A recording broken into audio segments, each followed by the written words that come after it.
Just a couple of instructions before we begin. We'll start on page 6 and look for number 1 in your book.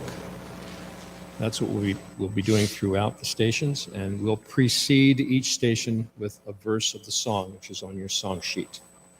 Thank you.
At the cross her station keeping, stood the mournful mother weeping, close to Jesus to the last. This evening we will follow paragraphs 1 in each station.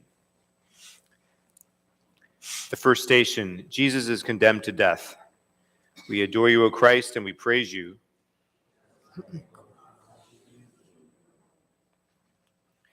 Behold the man. He is a man of sorrows. He is covered in bruises and stripes. He is made a laughingstock. He is crowned with a crown of thorns. A reed is put into his hand for a scepter. A tattered soldier's cloak is thrown over his naked shoulders. His eyes are blindfolded. His face is covered with spittings. He is bound like a dangerous criminal. His own people have chosen a murderer before him. His friends have forsaken him. The kiss of treason burns on his cheek.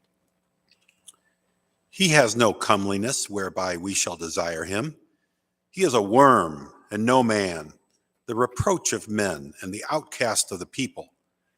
And he is condemned to death. Away with him, crucify him. Behold the man, behold the Son of God, behold the man abiding in mankind. Page 10. Lord, that I may see, give me light to see you in my even Christian, and to see my even Christian in you. Give me faith to recognize you in those under my own roof, and those who are with me day after day on the way of the cross.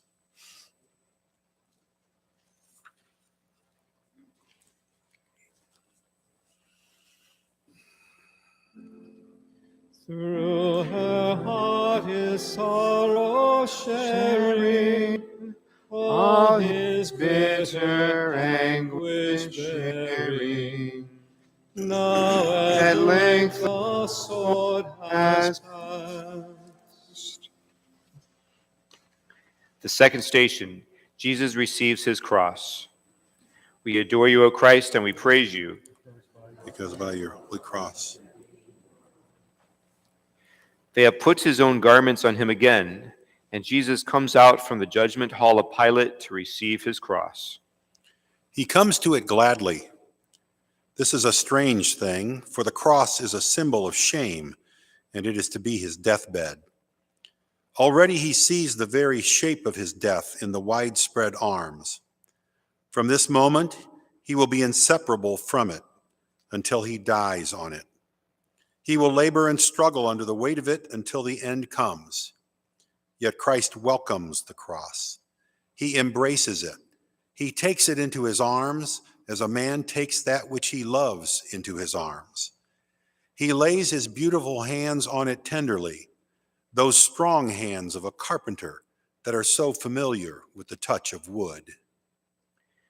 This is not the first time that Christ has welcomed the wood of the cross.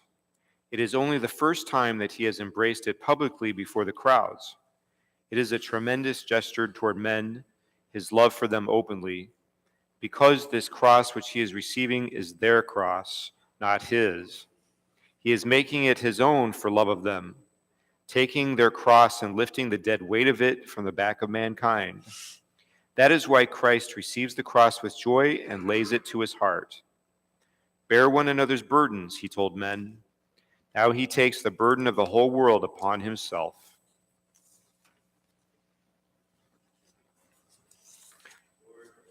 Let me receive the cross gladly. Let me recognize your cross in mine, and that of the whole world in yours.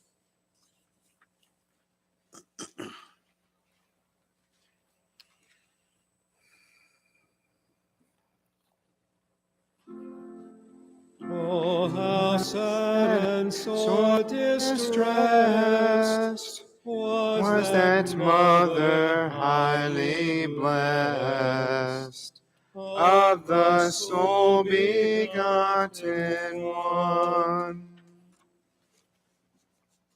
The third station, Jesus falls the first time. We adore you, O Christ, and we praise you.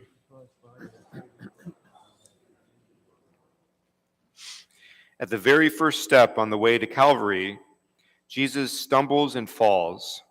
He is down on his knees in the dirt. What has happened to this man?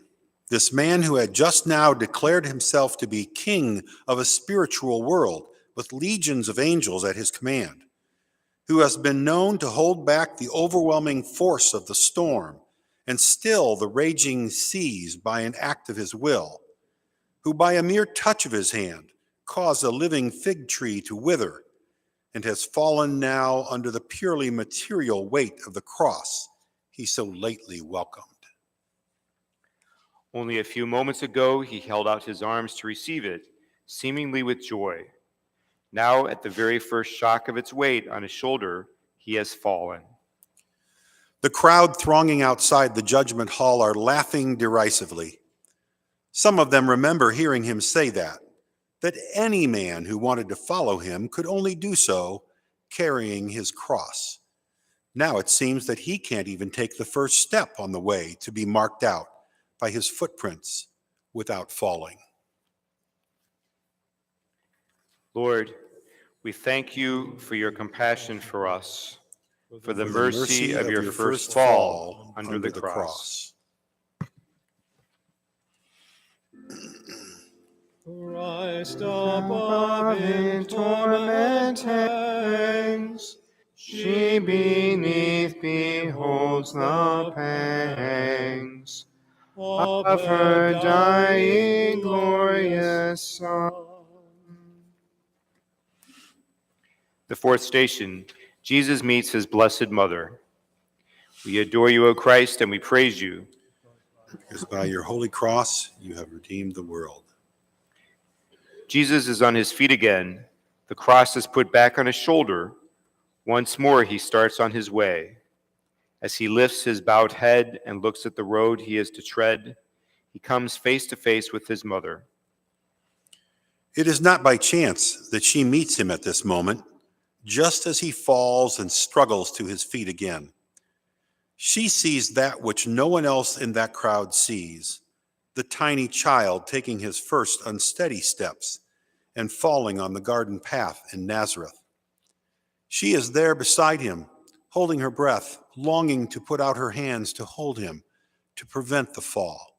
But she lets him go alone, the little child whose independence she must respect, her son who must learn to walk on his own feet and to walk away from her. For his mother, those first steps of the baby learning to walk were the first steps on the road to Calvary.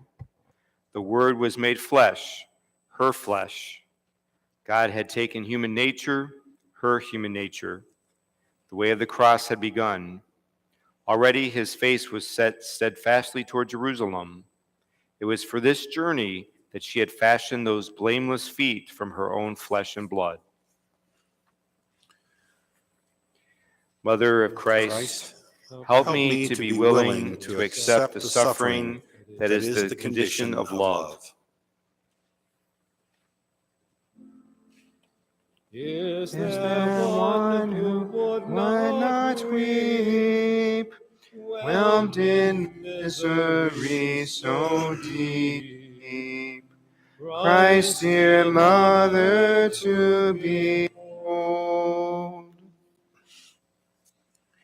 The fifth station, Simon helps Jesus carry his cross. We adore you, O Christ, and we praise you. From the cross. Jesus has come and gone on his way. Now his mother is following him as one of the crowd. How often she, who of all people is dear to him, has been among the crowd following him, glad even to catch a glimpse of him and to bear his voice in the distance. He is laboring under the cross. It is too much for him to carry alone. Everyone can see that, but no one offers to help him. Someone then must be forced. The soldiers seize upon Simon of Cyrene. It has, or he thinks it has, nothing to do with him. He was simply about his own business in Jerusalem. It seems to him mere chance that he met this tragic procession, an unlucky chance for him, but there it is. He is made to take up the load and help this man, a stranger to him, and whom he supposes to be a criminal on the way to his execution. Really, there is no chance in the incident. It is something planned by God from eternity to show men the way of Christ's love. I am the way, the truth, and the life. It means that no one is meant to suffer alone. No one is meant to carry his own cross without some other human being to help him. Again, Christ is proving to the world that he has come to live the life of all ordinary men on the simplest human terms. Now, as he accepts the reluctant help of Simon, accepts it because he perforce must, and yet in his humility, gratefully, he is showing each one of us whom he will indwell, what he asks of us, and what he wants us to give to one another. Lord, give us faith to know you in your direct need, in your uttermost loneliness, bearing your heaviest load, and unable to bear it alone, in the most unlikely people, in those who do not look like you, who do not speak like you, and perhaps do not even know you, though you are suffering in them. Can the human heart refrain from partaking in her pain? In that mother's pain untold. The sixth station, Veronica wipes the face of Jesus. We adore you, O Christ, and we praise you. Because by your cruel cross, you have redeemed the world. Now, while Simon labors under the cross with Jesus, while Mary, his mother, follows behind him in the crowd, someone, a woman, forces her way through the rabble, even through the guard of Roman soldiers surrounding him, and comes face to face with Christ. She is driven by compassion. The face that the Lord turns to her is terrible to look on. It is difficult to believe that it is the face of the Son of God. It is difficult even for those who have once seen his face shining with the brilliance of a fire of snow upon Tabor to believe in him now. Two of them have fled from him, just as those others have done, though they have seen him command the wind and the waves and raise the dead. Now that face of infinite majesty and compelling beauty is unrecognizable.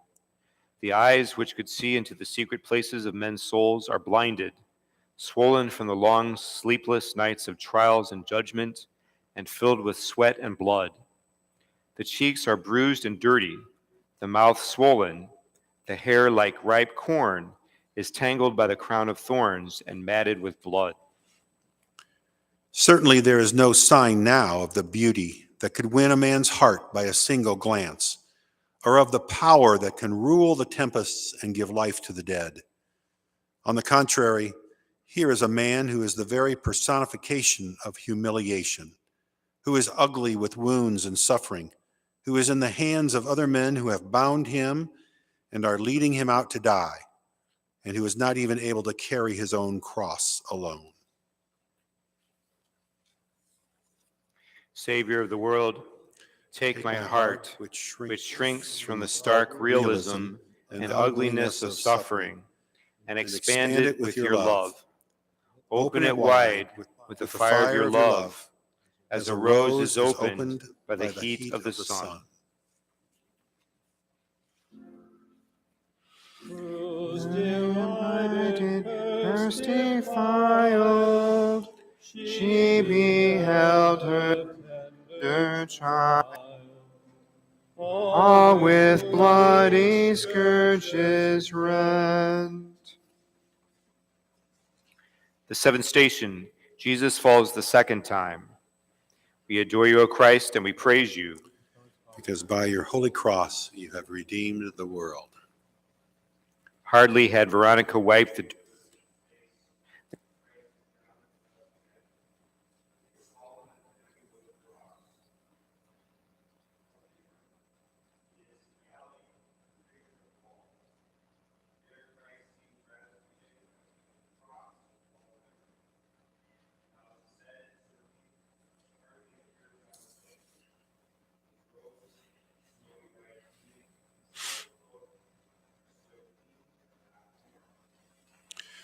The reality, that which happened 2,000 years ago, and the reality which happens in the lives of those in whom Christ lives today is not like that. Christ is thrown down onto the ground, his face in the dust. He is unable to get up until others come forward to heave the cross up from off his back and perhaps help him to his feet again. It is yet another example of how Christ makes himself need the help of others to redeem the world. is Christ, Exhausted on the long road to Calvary, fallen for the second time under the weight of the cross, under those who come forward out of the crowd to heave back the great load that crushes you and my even Christian.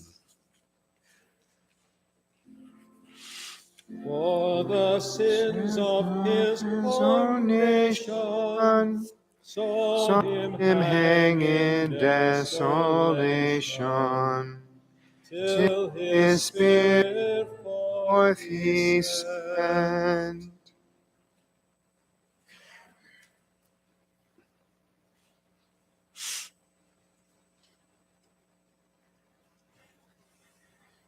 The eighth station. We adore Christ, Because by your holy cross you have redeemed the world. Now Christ is followed by a great multitude of people, among them women who mourn over him, who weep loud for him. A strange thing happens. He turns to them and says, Is it not for me? It is not for me that you should weep, daughters of Jerusalem. You should weep for yourselves and for your children. Strange, because at first sight it seems that he who accepts every straw of compassion with pathetic gratitude refuses the brave, open compassion to these women. It is a contradiction. It is not like him to refuse anything from anyone. We have seen how until now, and indeed all through his passion, he has accepted the compassion of anyone at all who would give it to him, accepting even the forced help of Simon. But this accepting on Christ's part began long before the hour of his passion struck. It was part of his plan of love from all eternity, his plan to depend on his creatures, to need them, to need all that they could and would give to him, to fulfill that unimaginable plan of his love. Father, do not let me find consolation in sensible devotion to the person of Jesus Christ, while Jesus Christ passes me by, unrecognized, unknown, unsought, uncomforted, on the Via Crucis we travel together. O thou mother, fount of love, Touch my spirit from above. Make my heart with thine accord. The ninth station, Jesus falls the third time. We adore you, O Christ, and we praise you. Because by your holy cross, you have redeemed the world. At last, the pitiful procession has reached the foot of Calvary. Once more, Christ is to go up into a mountain, this time for the last time. Here he is at last at the end of the Via Crucis, at the foot of the mountain, and with him Simon of Cyrene, the stranger who is sharing the weight of his cross, the two thieves who were led out with him, one on each side, and surrounding them, holding the crowds back with their spears and goading the condemned men to the last lap. The steep climb up the hillside of the army of occupation, unwittingly playing their mysterious part in the redemption of the world by carrying out what is for them simply routine duty, obeying orders without question, today as on every other day. Behind them, held back by the spears that ring the defenseless Lord, are Mary his mother, Mary Magdalene, and the other holy women who followed him and his apostles about the cities when he went about preaching and healing all manner of diseases. With them the boy John, the boy singled out by Christ as the object of his particular love. And there is a great multitude following, the multitude that has thronged the way from the judgment hall. Lord, fallen Under the cross for the last time, grant to me and and to all those with whom you identified yourself in the third fall, your courage, your humility, to rise in your strength, and in spite of failure upon failure, shame upon shame, to persevere to the end. Make me feel as thou hast felt. Make my soul to glow and melt with the love of Christ my Lord. The 10th station, Jesus is stripped of his garments. We adore you, O Christ, and we praise you.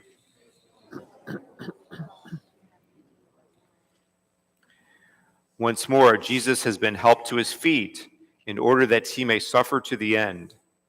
Once more, the cross has been put upon his shoulders, and he struggles on, still dragging it up to the summit of Calvary. All around him, filling his ears, filling his mind, half deafening him, the cries of the crowd break over him like the waves of a sea in storm, a sea in which it would seem impossible not to be drowned. They are cries of derision, of hatred, of disappointment, of despair with a note of accusation against him, cries of contempt, cries which could and would drown the soul of any man who loved less than he loves, who knew less of human nature than he knows.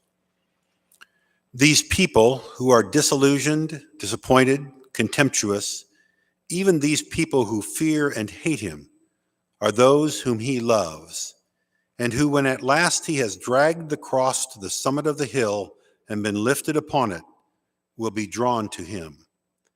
And not only will they be drawn to him, but their children and their children's children, all through the generations to come, drawn to him, not only because he is their king, and because his love is manifest in his dying for them.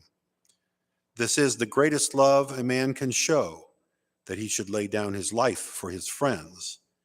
But drawn to him too, because each one of them will discover themselves in him.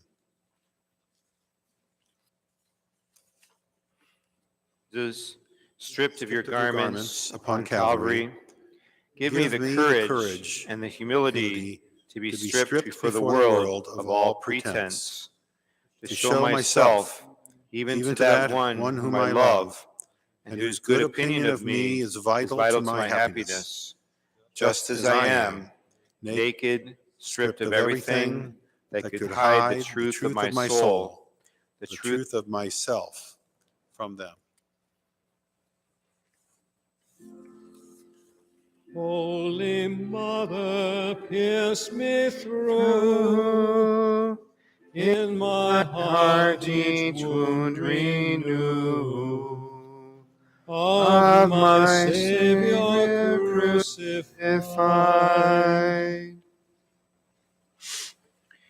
The 11th station, Jesus is nailed to the cross. We adore you, O Christ, and we praise you, Because by your holy cross you have saved the world. There was an hour of terrible darkness at the beginning of his passion, when Christ was overwhelmed by the anticipation of the suffering he was to go through. When the vision of the evil for which he was to bear the shame overwhelmed him, and the utter loneliness in which he must face and accept the anguish of spirit that seemed to be beyond human endurance crushed him to the ground. Those whom he loved, for whom he was going to accept this dreadful suffering and death, could not stay awake to share his anguish with him, to give him even the support of their sympathy. 3 times on the way to Calvary, his body failed him. Even that tremendous will of love which enabled him to accept the passion after his prayer in Gethsemane could not wholly overcome the weakness of his human body struggling on under the cross. He had to be lifted to his feet. He had to be helped by a stranger. But now, though many generations will pass before men see this clearly, now that the passion is coming to its climax, Jesus is no longer afraid. He no longer asks to be spared. On the contrary, by his own will he is crucified. By his own will he is nailed to the cross, fastened to it in such a way that he cannot come down, cannot fall from the cross. He who is God is also man, perfectly man. He will not allow any miracle to help him now.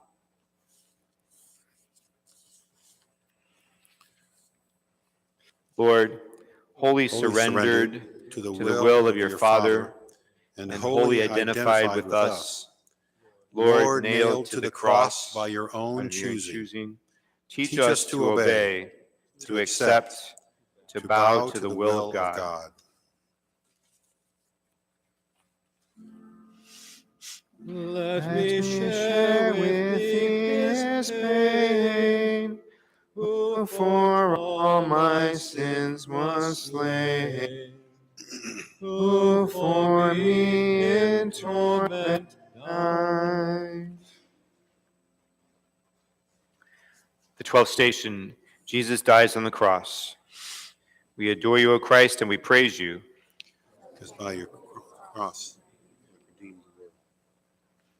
At last, the road to Calvary is trodden, and now it lies behind Jesus, who has gone up the mountainside for the last time and been stripped of his garments and lifted up on the cross.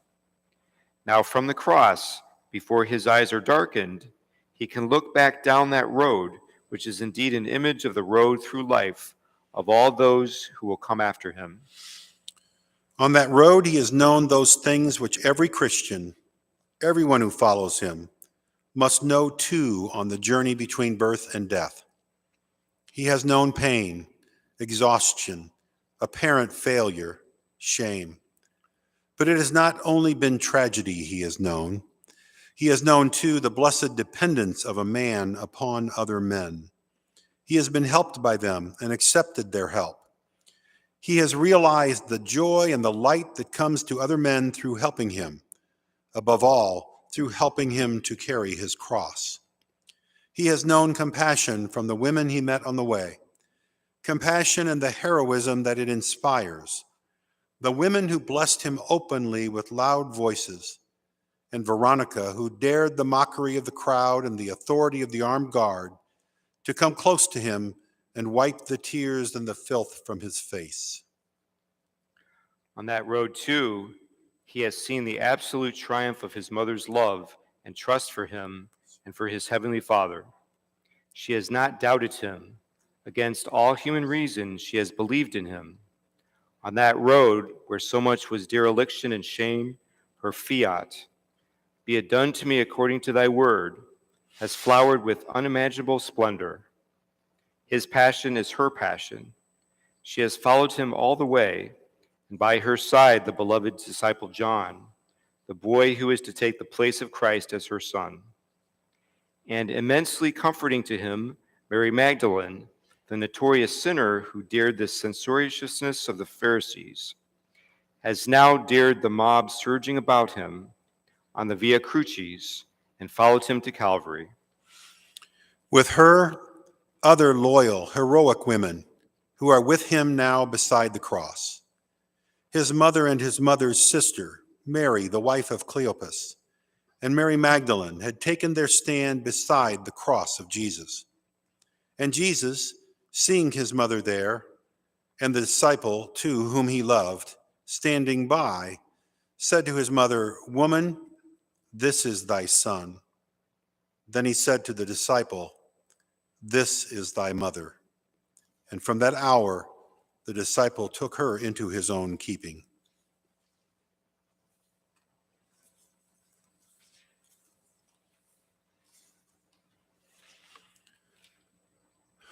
Father, into thy hands I commend my spirit, and into your hands, Jesus Christ, my most merciful Redeemer, infinite love, I commend myself in the hour of death, my body and soul, my heart and my mind and my will, all that I have and all that I am.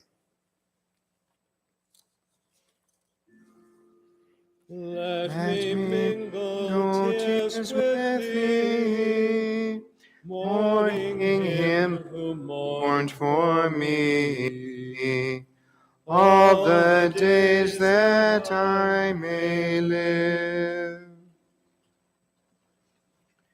The 13th station, Jesus is taken down from the cross. We adore you, O Christ, and we praise you. On the cross, you have redeemed the world. While the soldiers divided Christ's garments among them and cast lots for his seamless cloak, Mary, his mother, she who had woven that beautiful cloak from the top throughout, came with other holy women and stood at the foot of the cross. So it was then that the soldiers occupied themselves, and meanwhile his mother's sister, Mary the wife of Cleophas, and Mary Magdalene had taken their stand beside the cross of Jesus. She had followed him through the narrow streets of Jerusalem as one of the crowd. He did not speak to her in the crowd as he did to the women who wept over him. Neither did he then give her a visible sign of his love as he did to Saint Veronica, whom he imprinted her veil with the impression of his beautiful suffering face. Even now she is mentioned only as one of a group of women who followed him, and there is nothing that she can do to alleviate his suffering. She is content to suffer with him. His passion is hers. How often before she had been one of the crowd. On the night of his birth, she was one of the crowd thronging the little city of Bethlehem. When he was 12 years old, she sought for him, lost in the crowded city of Jerusalem. And when she found him in the temple, she heard that strange, puzzling answer of his to her question, "My son, why hast thou treated us so? Think what anguish of mind thy father and I have endured, searching for thee." But he asked them, "What reason had you to search for me? Could you not tell that I must needs be in the place which belongs to my father?" These words which he spoke to them were beyond their understanding.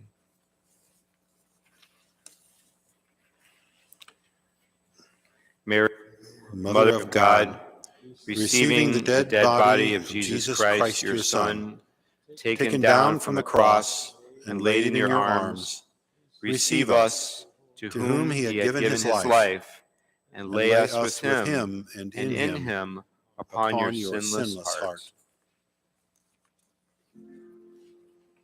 By the cross with thee to stay, there with thee to weep and pray. All I ask of thee to give. The 14th station, Jesus is laid in the tomb. We adore you, O Christ, and we praise you.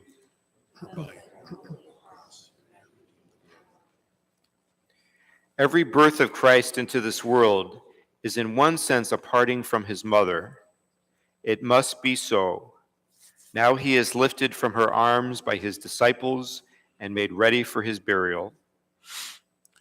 His burial is like his birth. When he was born, his mother was in a strange city. She was not in Nazareth, in the little home that she had prepared for him. She had with her some swaddling bands to wrap him in.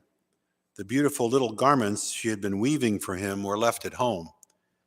She did not know, when she and Joseph set out for Bethlehem, that years would pass before they would return, or that the wooden cradle that Joseph had made for him with such love and care, such scrupulous craftsmanship, would never be used by him, or that he must lie in a borrowed bed, a manger borrowed from humble animals, with a mattress of straw.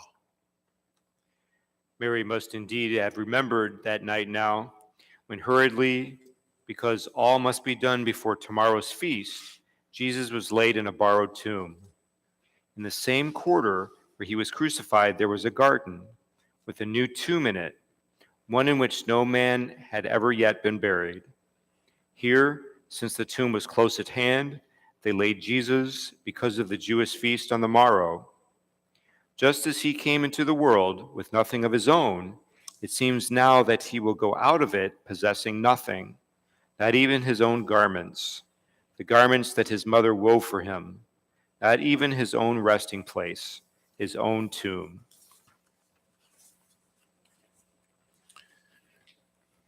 Jesus, buried in the tomb, Jesus in burial bands.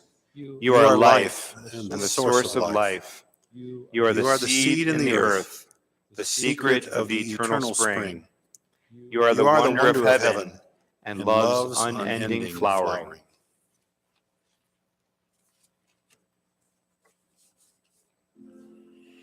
Virgin of all virgins best, listen to my fond request.